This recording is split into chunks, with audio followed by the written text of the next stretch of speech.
उन्होंने मुझे पहचान लिया। हमारे सुदेश जी हमारे बहुत पुराने मित्र हैं। रवि जी पीछे बैठे हैं। रवि जी सर मैं इधर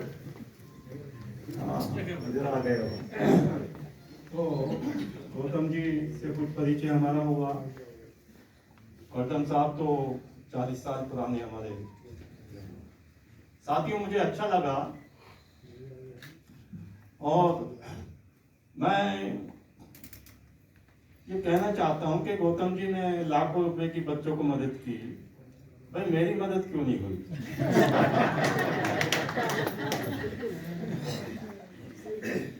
मैं संजीदा होकर नहीं बल्कि हंस के ये बात कहना चाह रहा हूं, क्योंकि जिंदगी के अलग अलग रंग होते हैं। अभी मेरी आत्मकथा का तीसरा भाग आया है, रंग कितने संग मेरे, वाणी प्रकाशन ने छापा है। हिंदी बैच की पहली आत्मकथा अपने अपने पिंजरे मेरी 95 में आ चुकी है।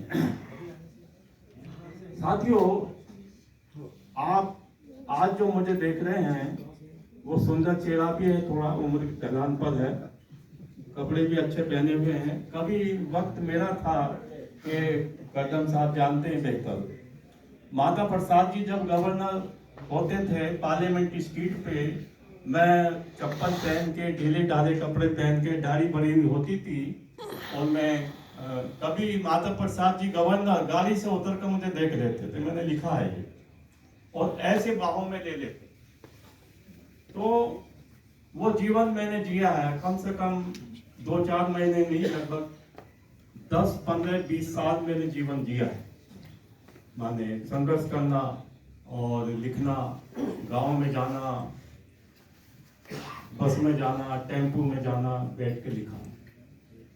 इसीलिए लगभग 100 किताबें मेरी मराठी, अंग्रेजी, हिंदी में अब तक आ चुकी हैं। और किताबों के साथ मैं इसलिए भी, क्यों गौतम साहब का मैंने इसलिए बताया कि मुझे आज तक की डेट में कुछ पुरस्कार भी मिल गए, किताबें भी छप गई। इनकम टैक्स देने का मुझे कोई ये आधार नहीं मिला कि मैं इनकम टैक्स दे सकूं, इतनी मुझे इनकम नहीं हुई। अभी सुदेश जी ने बल्कि वो मेरा बनवाया, तो कई जरूरत थी, मैं श्रीलंका गया था, साथियों ने मदद की मेरी, सुदेश जी ने मदद की। मैंने 2 बार जीवन लिया है और बहुत देर पे काम कर रहा हूँ।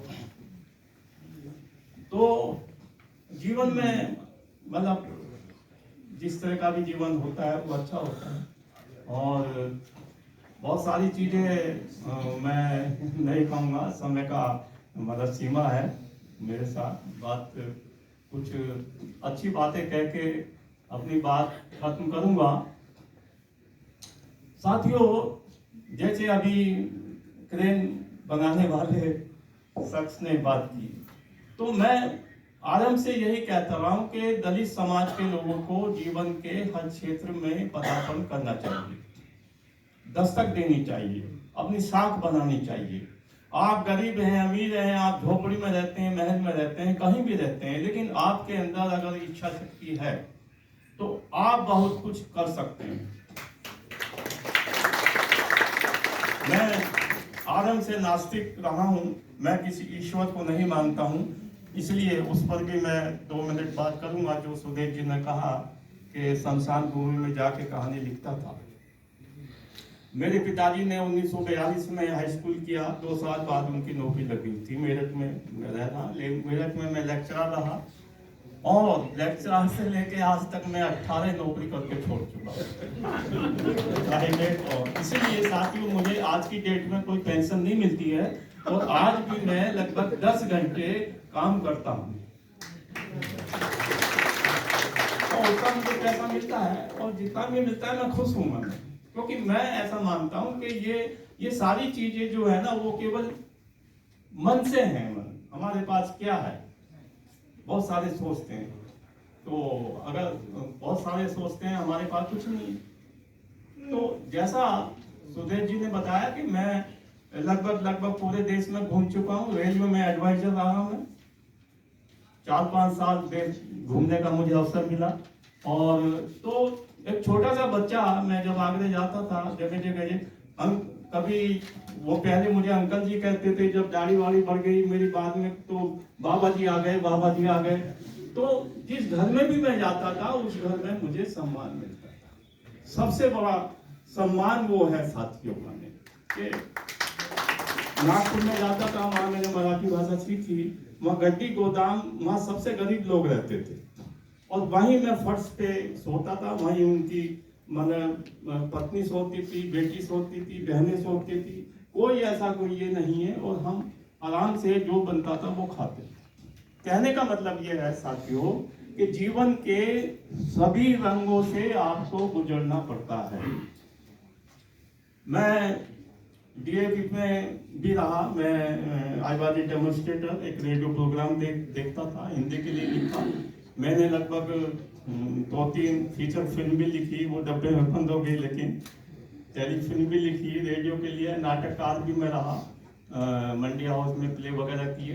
तो इसलिए ये मैं बता रहा हूँ कि आपको जीवन के हर क्षेत्र में पदार्पण करना है, उसमें मास्टरी हासिल करनी है।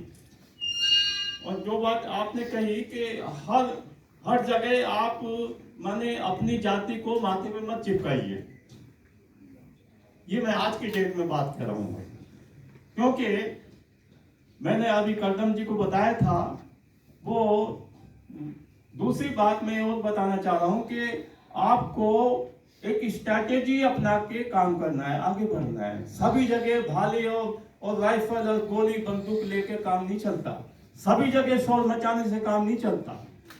दूसरे लोग स्ट्रैटेजी के तहत काम कर रहे हैं और वो शासन कर रहे हैं, सब कुछ कर रहे हैं, तो हमें क्या दिक्कत है। मैं छोटी सी बात जानकारी भी दे रहा हूँ, करदम साहब को मैं बता रहा था, कुछ एनआरआई के लोग मेरे घर पे आए और मेरे को फिर 5-10 हजार रुपये एडवांस जबरदस्ती दे गए, नबी सराय जी आपने लिखना है, अरुण शौरी ने इतना बड़ा वो लिख दिया था। तो मैंने भी, हिंदी में किताब आ चुकी है, नहीं अंग्रेजी में लिखना है। उन्होंने पैसा दे दिया, मैंने लिखना शुरू किया, नागपुर बनाया और सब ये हो गया। वो किताब साथियों जिस पर 1 लाख रुपया मुझे किस्तों में एनआरआई के लोगों ने दिया, वो किताब अभी नहीं छपी, बंद पड़ी। उस पर बहुत मैंने मेहनत की, डिक्टेशन देता था, जाता था लाइब्रेरी, ये सब करता था। उसका कारण यही है जो मैंने अभी बताया कि सभी लोग पर्दे के पीछे रहने पर काम नहीं करना चाहते। दलित समाज में 90% लोग आगे आना चाहते हैं, शोर मचाना चाहते हैं, गालियां देना चाहते हैं, ब्राह्मणों की धोतियां उतारना चाहते हैं। ये मैंने लिखा है, ये मैं जानबूझ के इस स्टेज से ये बात कर रहा हूँ। आपको माने पूरे भारतीय समाज में आपको एक आदर्श प्रस्तुत करना है, मॉडल प्रस्तुत करना है। और मैं पिछले 10-15 सालों से ये कहता हूं कि एक अच्छे राइटर को एक अच्छा आदमी भी बनना चाहिए। आज आप कभी प्रस्तुत करेंगे। अंत में मैं अपनी बहुत सारी बातें हैं और बाद में कभी हम कहेंगे। मैं तो चाहता था कि मतलब भले यहाँ दिन भी गुजर जाए, रात भी गुजर जाए, और हम लोगों की कहानियां आप सुनते सुनते थके ना माने। ऐसा भी एक कभी प्रोग्राम बनाइए कि एक व्यक्ति के भीतर क्या है, केवल ये नहीं 2-4 बातें जैसे आपने ही बताया मैंने। तो मैं महाशूद्र महाब्राह्मण जो कहानी है मेरी, सुखदेव जी ने बताया, और 1.5-2 मिनट में बात खत्म करता हूँ।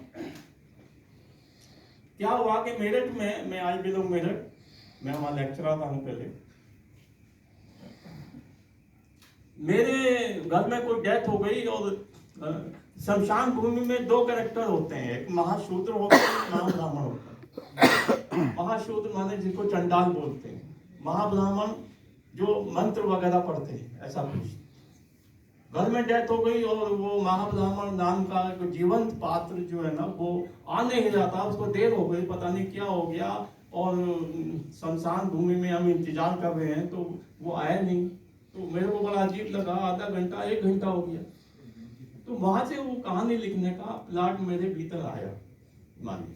तो मैं फिर बाद में पता चला वो आदमी आया, और फिर अगले दिन रात को शाम को मैं गया, और मैं पश्चिम बिहार रहता हूँ, पश्चिम बिहार में शमशान नजदीक है। उसके बाद मैं 2-3 दिन लगातार वहाँ गया। रात को जो मुर्दा फूकता है, उस लाश की जलने की जो रोशनी होती है, उस रोशनी में कागज कलम लेके मैं लिखता रहा रात। कई लोगों ने शिकायत कर दी, कोई पागल सा आदमी आता है, वो लिखता है, क्या करता है, पुलिस आ गई साथ में। मैंने कहा भाई आप यहाँ क्यों आते हैं, क्या करते हैं? भाई मैं लिख रहा हूँ। बाद में उस जो ये कहानी है डॉक्टर महीप सिंह ने संचेतना में छापी थी, और एक लड़की पोलैंड से आई थी, मिस पोलिना, उसने उस पर डॉक्यूमेंट्री फिल्म बनाई थी, उसको पुरस्कार मिला। कहने का मतलब है कि संसार भूमि में जो महाब्राह्मण होता है, उसको दलितों से भी ज्यादा दलित की उसकी एक ये होता है स्टेटस समाज के अंदर। महाब्राह्मण नाम होता है, लेकिन उसको कहते हैं कफन बेचने वाला, क्योंकि महाब्राह्मण कफन इकट्ठा हो जाते हैं साल में, समझो तो 1500 2000 कफन हो जाते हैं। वो क्या करेगा कफन का? तो वो कफन बेचते हैं।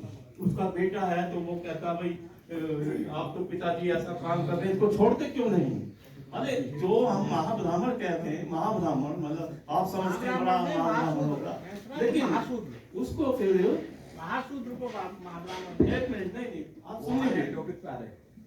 आप सुन लीजिए। महाब्राह्मण और महाशूद्र जो है, माने मैंने महाब्राह्मण का अभी करेक्टर बताया, महाशूद्र का बताता हूँ।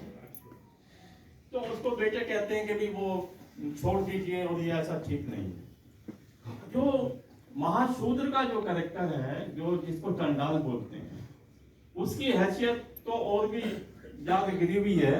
लेकिन रात को महाशूद्र महाब्राह्मण जो है ना, वो दोनों शराब पीते हैं शमशान भूमि में। शमशान भूमि में वो एक हैं और वो दोनों शराब पीते हैं और सारी चीज। लेकिन मैंने घर की ये बात बताई है, महाब्राह्मण के घर की जो बात है कि उसको लोग पसंद नहीं करते हैं महाब्राह्मण को। तो साथियों, ये एक कहानी बहुत लंबे समय से पहले मैंने लिखी थी, और मेरा मानना ऐसा है, अपनी बात खत्म करते हुए मैं ये कहना चाहूंगा कि दलित समाज के राइटर को, पत्रकार को, वो जो दूसरी जातियां हैं, दूसरे धर्म में, उनसे संपर्क करके उनकी कहानियां भी तलाश करनी चाहिए।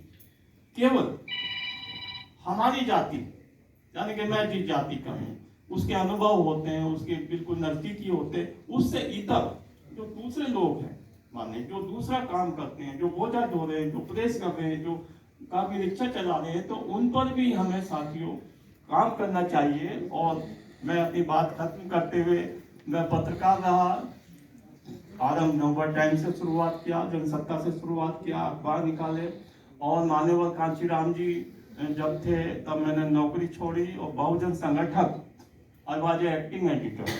लगभग 1-1.5 साल में बहुजन संगठक देखता था मान्यवर कांशीराम के सानिध्य में।